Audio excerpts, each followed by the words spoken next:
নমস্কাৰ সকলোকে মোৰ চেনেললৈ স্বাগতম জনাইছোঁ। আজিৰ কবিতাৰ শিৰোনাম আশ্ৰয়, কবি হীৰেণ ভট্টাচাৰ্য। এদিন ৰাতি মই এখন নতুন দেশলৈ গৈছিলোঁ।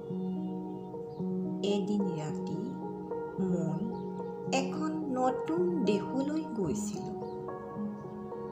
সেই দেশৰ হৃদয় জুৰি আছিল তাৰকাখচিত উজ্জ্বল নীলা এখন পতাকা। সাগৰৰ বতাহ আহি পতাকাখনত ঢৌ তুলিছিল, প্ৰেমৰ কোমল ঢৌ। অন্ধকাৰে ঢাকি থোৱা অৰণ্যৰ মাজৰ পৰা উৰি আহিছিল গৰখীয়া ল'ৰাৰ পেঁপাৰ সুৰৰ দৰে এটি মুকলি সুৰ।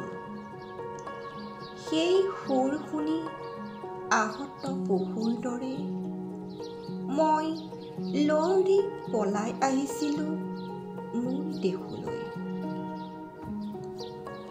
বিত্তৰ ফুলৰ দৰে মোৰ উভতি অহাৰ বাটে বাটে নীলা পতাকাখনৰ উজ্জ্বল তৰাবোৰ খহি পৰিছিল এটি এটি কৰি।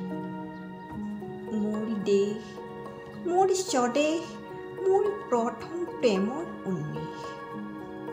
তোৰ হাত সৰি যেন সাতোখন নদী,